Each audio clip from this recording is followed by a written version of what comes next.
Yo, what's up mga ka-treasure? So, meron tayong bagong TCG na susubukan and ito yung Gundam na TCG which is the new type Rising from Bandai. So, meron tong 12 card plus 1 and that's for 339 pesos.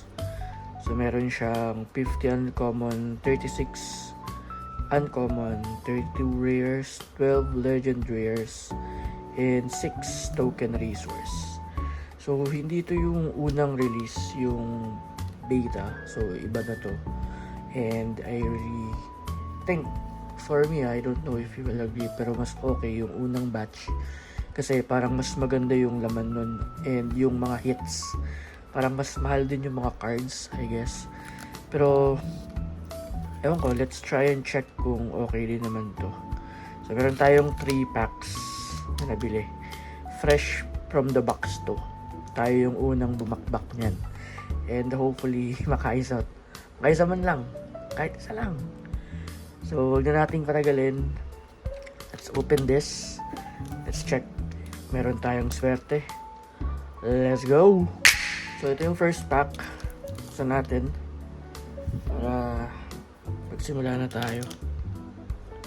So, 3-pack magic. Para I love you.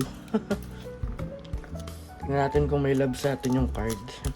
Hopefully, kahit isa lang. Isang hit lang. Kahit isa lang. So, first pack natin ay ito. Ben, ay pamatanggal.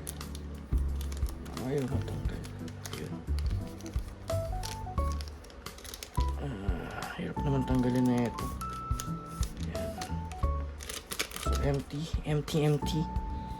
So, ayan. Let's check the cards. So, ito yung una. Second one. Common. Another common. Common din. Uncommon pala to. Then, uncommon,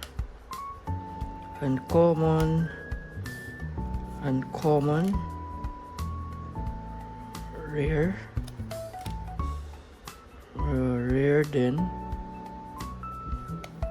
and resource. So, yun yung first pack. I think hindi magandang hit dyan.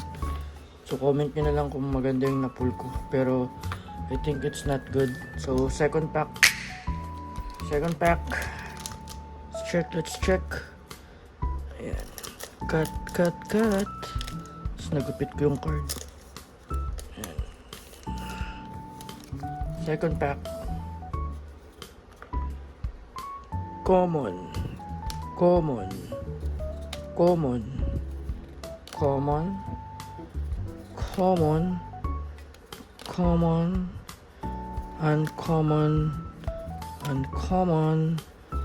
Uncommon, rare. Oh, sheesh! Rare plus. Ito ata yung rare something. Hey! Yo! Nakais tayo. Very nice. I don't know kung magkano to. Check na lang natin siguro mamayang konti. Pero at least meron tayong isang nakuha na maganda. Then resource. So, meron tayong isa. Let's go. So, last pack magic. Third pack. Open natin to. Pero, ayusin muna natin yung isa sa ating na pool.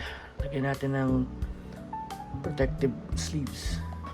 So, sa kamalas-malasan, ito yung third pack. Hindi natin record yung isa. Yung English version. So, meron tayong Japanese dito.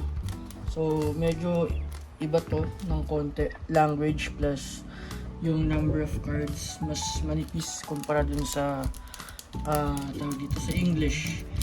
So malas kasi hindi na kinaya ng phone kanina yung last video for third pack. So ito na lang yung third pack natin. Tignan natin kung may makukuha tayo. So wala. Common, uncommon, rare, and